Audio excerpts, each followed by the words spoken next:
We're back. Round 5, is it? Round 5. Wow. Wow. We got four zeros in the room. Any count on the 4 zeros? What's the... Not sure, actually, of what the current standings are. We might be able to get... I'll see what I can find. Yeah, we'll see if we can have a look at the standings page here and take a look. Just looking at the live feed. Yeah, so we do actually have... yeah, that's a good point. We can point that out. There's actually a live feed of the current standings in the room. Is that...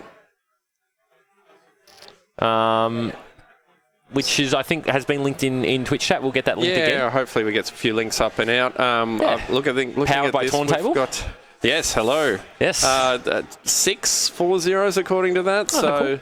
Sweet. depending on what the scorekeepers are doing, obviously you've got to take that with a grain of salt. There might be changes, like we'll see. adjustments, whatever. But this is as up to date as can be provided. Yep. So That's awesome. yeah, 4-0 looks pretty good. Not sure who we've got on feature yet. All right, so we have another Thrawn car versus another Kylo FN. All right. I didn't know much about these decks at the start of the day. Yeah. By the end of today, I'm probably going to know quite a bit about both. Yeah, it's a bit unfortunate. No, what do you do? Look, they're both very well represented decks. Well, as you said, there's a lot of them, so we're going to see a lot of them. Yep. Up on the high table. Yeah, and they're good decks. That's the thing. They're also quite good. So, anyways, let's see. So we fire it off. Looks like Thrawn got their battlefield. Immediately rolls in, chooses 2 by the look of it. Hits the crossguard. How about that? All right. Look at that. Kylo rolls in. Kylo names. See, he's not using my strategy. Kylo named yellow correctly. So this is, as I've said before, this deck is very much a yellow deck that plays some red cards. Plays some red cards. Well, the Kylo, Jonathan, my strategy, of course, is just to roll good. Yeah, well, I mean, look, it's a valid strategy. Yeah, and look, when it works, I tell you, unbeatable. Oh, yeah, totally unbeatable. When it doesn't work, it's a bit tough. It's questionable. Yeah, that's right. But Jonathan... hard strategy to rely on, I think, is what we're getting at. Yeah, it's not reliable by any means, no. But it's nice. It would be nice if you could lean on it. Yeah, the skill to luck ratio is definitely swayed heavily towards the right. Oh, that's better. See, now we're talking. So what's interesting there is Braden rolls in Thrawn rather, hits the 2 cost out of Jonathan's hand. Actually, no, is crossguard 2 or 3? I can find that out too. It is a 2 cost. I'm not imagining things. All right, so he immediately hits the 2 cost, which very likely would have been played by Jonathan if he had the ability to do so.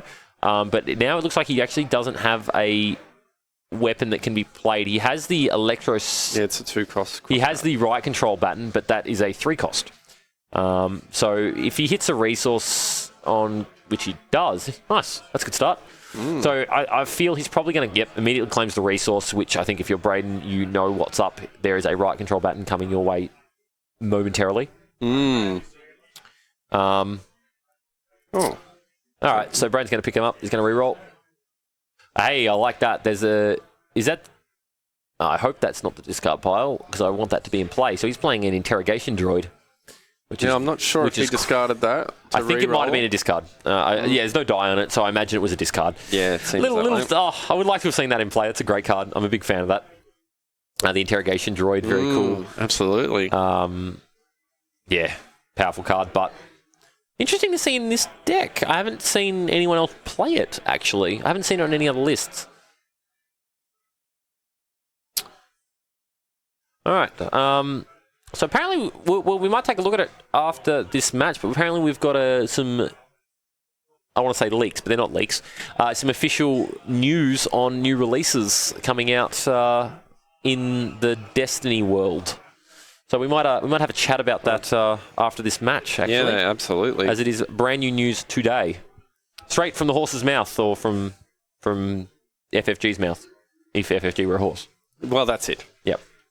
And had a mouth. Yeah. Yeah, exactly. That's it. So, looks like Jonathan didn't play the baton. Was it discarded from his hand? Or was it uncard? Didn't he get the the resource taken off him? Salvage stand or something? I thought that had already triggered. I'm not sure. I'm pretty sure when he re-rolled, he salvage stand and got rid of the third okay. I was too busy resource, talking about horses and mouths. Yeah, that's okay. All right, so bit of a rough start here for Jonathan playing FN. You really want to get weapons on FN. You want to get them rolling early. All right, he's got the Vibrant Knife out now. It's ambush, of course. That's a good one. So he gets to resolve that and have another action, if you will, sir. The power of the FN is the ability to, if you can play it and upgrade turn 1, it basically means when you get your resources turn 2, you now have an upgrade path, so you can get to your 3 and 4 costs if you play them. Of course. That's the power. The most powerful. I mean, obviously FN is very strong, but I think the most powerful thing about it is the ability to upgrade for the reduced cost is what makes him quite strong. Hence why the balance ambition and so on, like that style of play is very good with FN. Absolutely, we did mention before the mill factor against mill decks. It's probably going to.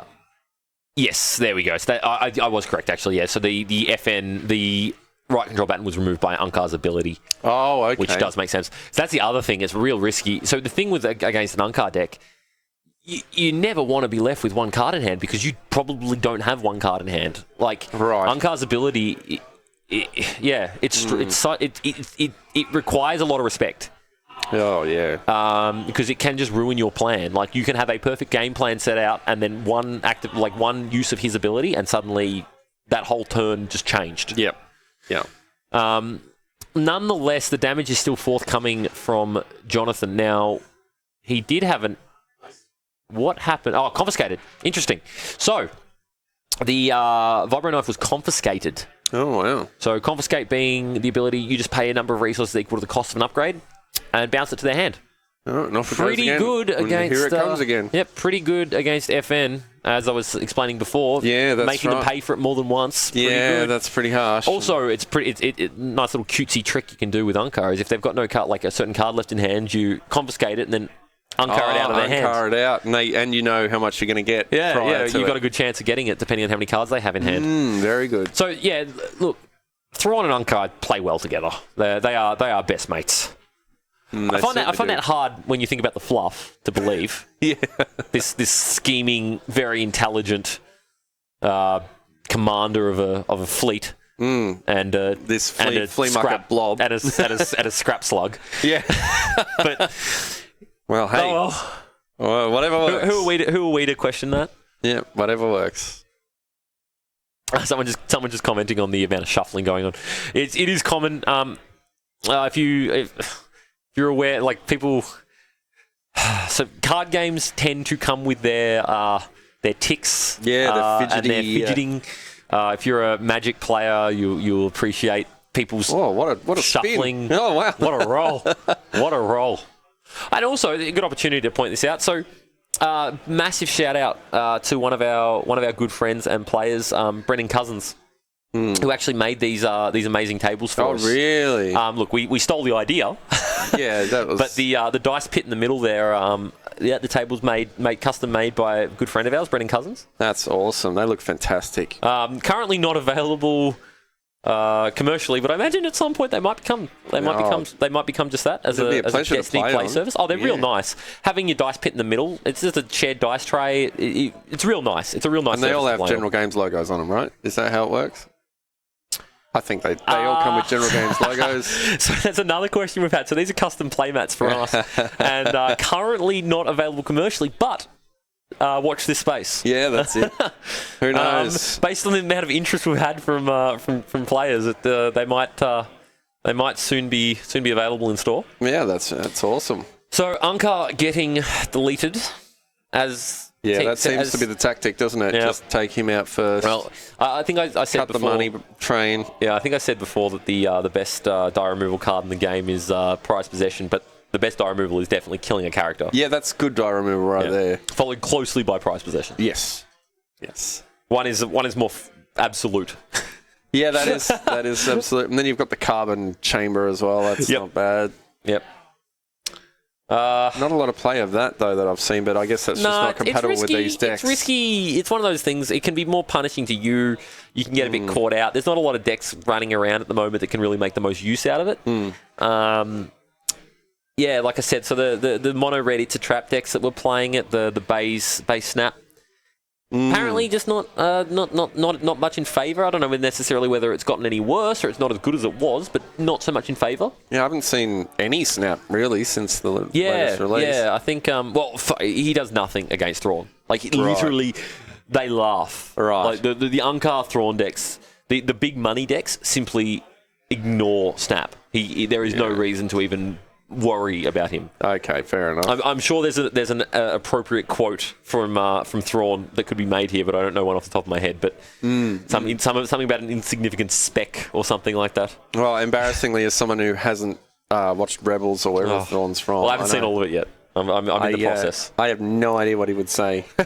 Now, he just looks like a something blue very guy. calculating and softly. Right. And does he stroke a cat on a chair or something? No, he kind of stares at like a big board.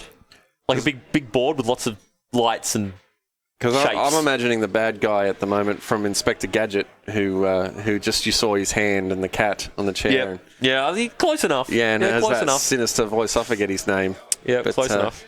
Yeah, that's what I'm picturing, but I don't think that's going to be accurate. He is the scheming mastermind. Right. All right, so yeah, look, this game a little bit one-sided. Kylo just doing a bit of damage consistently. Thrawn not quite being able to stabilise, which is a trend I'm seeing here based on the fact that I think everyone's caught on that if you just take out Unkar, the deck stops working very well. That's it. It seems like that strategy is fairly reliable, especially with the aggro The decks. thing to be mindful of as the Kylo FN player is that you do need to keep track of the number of cards in your deck because you can suddenly just be without a deck. Right. The buyout is a very real thing. It's definitely something you've got to respect. So we're getting some gadget references. Dr. Claw. Ah, Dr. Claw. Yeah. That's his name. Yeah. That's what I'm picturing. Yeah. I'm pretty sure it's not right, but that's what I've got in my head as someone who's never seen. Dr. Claw. Yeah, maybe. I think Dr. Claw's a little. See, I thought I was showing my age there a little bit. I think he's a little less tactful than the mighty Thrawn. Yeah, maybe. Look, I don't know. I have not seen. I haven't seen Thrawn, so I have no. He's very cool. That's just the funny image I have in my head at the moment. So, yeah, Jonathan just sort of in a position here where I think he can just re-roll a bunch and just try and present enough damage. Braden definitely on the stay alive plan, as has been the case, I think, with a lot of the the Thrawn decks. Yeah, it's a good one. I mean, technically, we're all on the stay alive plan. Yes, that's right. At all times. Yeah, that's one you'd want to stick to. I think it's a goal, like a fundamental goal of anybody. Well, we'll put it this way: out of the 99 players who played today, I don't know anyone that's gone into a game going, "My plan is to die quick." Yeah, exactly. Unless they're hungry for lunch. Or something. That's just in general in life. Yeah, the stay alive plan is probably a good plan. Yep. Applicable to all stages. So news. I'm gonna take this moment. Yep, that's it. So Damien playing Phasma Kylo. Remind me who invented this? I can't claim invention. Yeah, right. I've seen other lists, but I've seen lists different. All I'm saying is I built this list. I loved it. I told someone to play it. They played it. They're now 5-0. Wow. You do the math. I did the math. It was 5. Damo. So Damo did just claim up. I'm not sure what he actually played against on that table. Well, it doesn't matter. So he just took out Vader Phasma. Oh, okay. Which is another aggro. A very fast deck as well. That's quite impressive. I would love to actually, I look forward to having a chat with Damo to see how that matchup actually went, because the thing that worried me about that deck in general is decks that could be equally as fast, if not faster. Yeah, that's right. Decks of a similar nature. Yeah, exactly. Yeah, for sure. Be a challenge. Yeah, definitely. But looks like he handled the situation. Now, Thrawn rolls in, names 1. Now, at this point, I'm not sure. So what are the cards that you're most worried about as the Thrawn player in this situation when your win condition is staying alive. I don't know if it's die removal.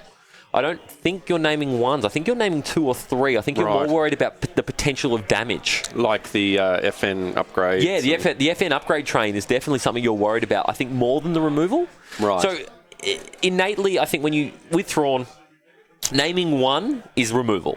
Naming 1 is you're worried about a die removal. Naming 0 is you're worried about tricks. Yep. Naming 2+ is upgrades. Or supports or what, things, particular cards you care about at that moment in time. Yep. I think if I'm the Thrawn player in this situation, I feel I probably am naming 2 or 3 because I'm more worried about an upgrade train coming out of Kylo that I can't deal with. Now, the Thrawn player not in a good position here given that he has 2 cards in hand already activated and Jonathan is yet to even roll in one of his characters. So personal shield was used there, stopping 1 damage. Yes. It'll always help. Just mitigating whatever you can on the way in is great for that staying alive plan we talked about. Yes, it's a good plan. I am a fan of that. We are well informed. I do like that plan. I like that plan a lot. Here we go. Let's open up the chat again here so I can see what's going on. All right. Oh, look at that. He guessed correctly yellow and did another 2 damage. It's pretty hard to miss. That's some incredible damage right there. That's the other thing that killing the yellow character first does is that it can strand some spotty yellow cards in your opponent's hand. Now, the important thing to know is that you can... so in terms of rules clarifications, you can play a card that says spot a yellow character if you do not have a yellow character. Playing the card, spotting a character, is not a cost of playing the card. It's a cost of resolving the card. I see. So I can play an Electroshock without having a yellow character. I pay 1 resource, I play an Electroshock, and then I attempt to spot a character. Oh, that's when you start resolving the effect. Yes, I don't have a yellow character, so the card goes to the bin, and no effect is resolved. Right. Similar effect with dice. So this time, So this time, the Thrawn player names 3, which I believe to be correct. Actually misses, unfortunately, for him. 2. Oh no, it did hit the lightsaber. See, there we go. So that immediately, that's a card that doesn't get rolled in and do a bunch of damage. And that leaves him with 1 less option. Yeah, exactly. So it's very, very strong. And no redeploy as well, which I guess is useful in this deck too. So I think that at this point, you definitely want to be. Naming 2s and 3s. But yeah, so as I was saying, so with dice, similar thing. You can, for instance, a good example is you can choose to resolve your Crime Lord die without having enough money to pay for the Crime Lord, because the cost of resolving a die is what is printed on the die. Right. So to resolve a die, you remove it and pay costs. Right. The cost is the resource cost on the die. So yes. Crime Lord has 0 cost. It's free. You remove the die, and you then resolve it. I see. So at that point, you pay the money, and then the effect happens. Yes. If you don't have the money, well, you've removed the die and nothing happened. Right. But you have removed the die. So the resolving the spot of yellow is that's the cost. That's the cost is spotting the yellow. The cost is the resource. The cost is what you must pay up front. Yep. All costs get paid up front. Yep. And then the resolution is separate. That's the requirement of the resolution. Yep. No, that makes sense. Yeah. So that is So it is definitely a thing. I think most of the players here playing in a high level tournament like this would not be aware of said rules. But it's not super. It's definitely not over. That is. I don't. There would be players out there that did not know the rules are as such. Yeah, and if the situation arises where they're forced to play it or something, exactly. there will be coercion. question asked. So coercion, same thing. You can coerce a person to play a card that they can't spot a character for, but they still have to play it and pay for it and stuff. Yeah, as long as the wording of coercion is that they can't play, that they, if able, they must play it. Right. The only thing, generally speaking, that's going to stop someone from being able to play a card is the resource cost. Right, and that definitely stops it. Yeah, that does stop it. You must, or if it's legendary or something like that. Yep. Yeah. Oh yeah, if unique you mean? Yes. Yeah. That's I understand. I don't believe coercion actually specifies an event. I believe it actually just specifies a card. Oh, it isn't. Sorry, apologies. Sorry, it is an event. It is an event. It is an event. Okay, I think they've done that to just keep the rules a little bit more simple and elegant. Stops the unique issue. Yeah, and other things. Yeah. Fair enough.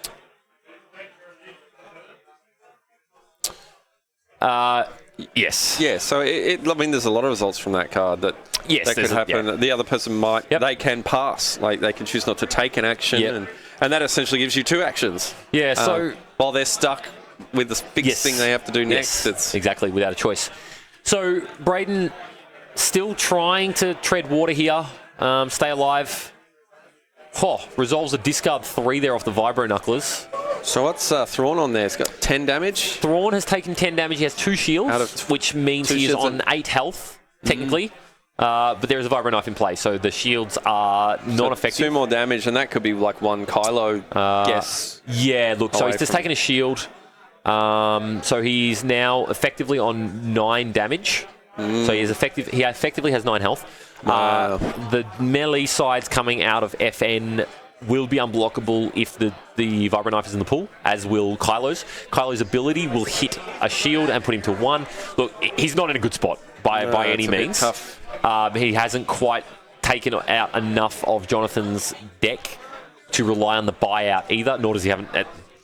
And that's the thing as well. Like, once you lose Unkar, your flow of resources dwindles. You still get a lot of resources, but it slows down significantly. Right. At which point you then have to start playing removal cards, and you spend your resources, and you kind of never get up to the large pool that you require to win with a buyout. Yeah, it seems like once the money stops, the deck slows down quite considerably.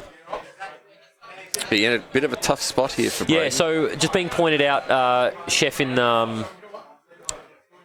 rather. Chief? I think it's Chief. Oh. Sorry, mate. I think you did say above how it was pronounced, but I do apologise. I think I missed it.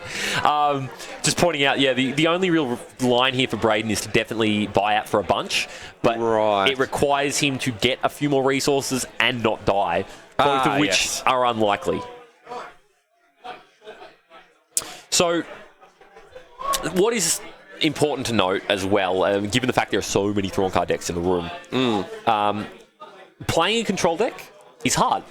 It requires more thinking for longer. So, playing control decks are innately slower, which means your matches go longer and you get less downtime. Your matches require you to think more about every action because you make more actions and your actions are more impactful on the state of the game. That's right. It's more punishing if you make a mistake. So playing a control deck, playing a deck like Thrawn card, particularly given also Thrawn's ability and the fact you can't write down, so that is a very clear rule that has been put in place by FFG.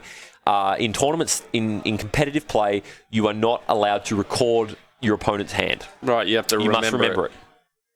Whether we agree with it or not, that is the rules. Fair enough. So... on top of all the difficulties that comes with playing a control deck, you now have to remember cards in your opponent's hand and what you see, and it all matters. It all matters. So small. The thing is, what might seem like a small incidental kind of thing in a game can affect the outcome of the game 4 turns later. Wow. That's the thing about a control deck. If you had have crushed that one resource, if you had have discarded that one card, if you had have done something slightly differently, the effects will ripple through the whole match. Wow. So playing a control deck is hard. And in a tournament setting, bringing a deck like this, you have to be prepared to play 8 full rounds of Destiny. Wow. And to time. To time. And the rounds aren't that long, but the thing is, if you consider the fact that you're sitting down, you're playing 8 35-minute rounds, you're subjecting yourself to 4 hours of thinking. Yeah, pretty much non-stop too. Of thinking. Yeah, just non-stop chess almost. It's very, much more difficult than just roll, do damage. Do damage. Yeah, there is actually being pointed out correctly there in chat. Yeah, the tournament rules do state that the sleeve should be different. So I thought was actually being, my understanding was actually being enforced, but apparently not. We'll have to look at that again. Sleeves different for what, sorry? It is a very good point, sorry, to point it out there by Twitch chat, yeah. So there's really only 2 very clear tournament rules from FFG. Okay. One is that you can't write down your opponent's hand if you ever see it. And the other is that sleeves and battlefields. Right. Sleeves on your battlefield and characters must be different to that of your deck. Oh, I see. Look, it's very minor. It's more so that you don't accidentally shuffle your battlefield or shuffle. But it is stated in the rules, and we are enforcing the rules. So that's the game. Looks like Jonathan cleans up there. Braden exclaiming didn't get to play. Looking for a couple of cards there. A few particular cards, it looks like. We will. Thank you for pointing that out in Twitch chat. We'll actually be enforcing that. We have been enforcing it, but I guess a couple of decks maybe slipped through that haven't been checked yet. I'm not sure. Was that actually the case with either of those players? I'm not sure. I think it looked like one of them was playing with the black sleeves on everything. Oh, I see. It is for the Premier level events. Oh, we do have to follow everything. Oh, yeah, well, we're enforcing the rules. We are doing random deck checks as per, like, similar to like a Magic style, the way you win a Magic tournament. So basically just random tables get asked. Because we have deck lists, so we did make it a requirement of players to submit their deck list prior to the event. That's right. And hence why we were able to put them up on stream, and we can get all the statistics thanks to yourself, thanks to the wonders of Tauntable. Yeah, well, a lot of those deck lists will be available later, but obviously you don't reveal them. No, not straight away. No, not during the game, but not during the tournament. All the deck lists will be available later, plus all the statistics, the analytics, everything. Yeah. But by having a mandatory deck list submission, it makes it much easier for us. Oh, the event just flows. Oh, exactly. And everyone's straight in and off. It also allows us to deck check and things like that. Because look, you don't want it to happen, but there's nothing stopping a player from changing a card mid tournament to meta to the field. That is rare, but there's also human errors. There's human errors. There's mistakes. There's no sideboard in this game, which means that's not such a big problem. But the thing is, for consistency, that's what we do. So we've been doing random deck checks. We've got our roaming judges. We've got a bunch of people that know how to play the game, know the rules very well, enforcing everything as they see it. Oh yeah, some excellent judge calls happening out there. Yeah, definitely. We've got the judges, we've got the floor judges, we've got the ability to appeal. If you're not happy with the floor judge, we do have a head judge who's is final, but you can appeal the floor judge. But basically, that's look, well pointed out. The sleeves do need to be different. We'll be enforcing that. Yeah, so we've just had the player in question has just changed it. Yeah, just notified. It's a minor thing, but it is the rules. I mean, obviously, he didn't come in wanting to do the wrong thing. Oh no, it's like not even something you really think about. I don't even know if every player knows those rules. He may have even just bought them and just put every card in them. Yeah, fresh sleeves, and didn't even think about it. It's definitely not something that you think about, and it's also I wouldn't be surprised if most players in the room didn't even know that was a rule. Well, that's it, and. Yeah, I don't think it was. Anyways, so that on was purpose at all. So that was the end of round 5. 3 to go. Two players now going through to 5-0. 5-0. There was 6 5-0s at the beginning of that round, which means there were 6 4-0s at the beginning of that round, which means now we probably have 3 5-0s. Not probably, we do. There is no draws in Destiny. So we'll have next round. We should have the 5-0s on feature, and some lucky player will be paired up against the other 5-0, and most likely will end up on table 2. I think, if I am correct, I believe there's a short lunch break now between this round and the next round. So we will be away for a little short moment.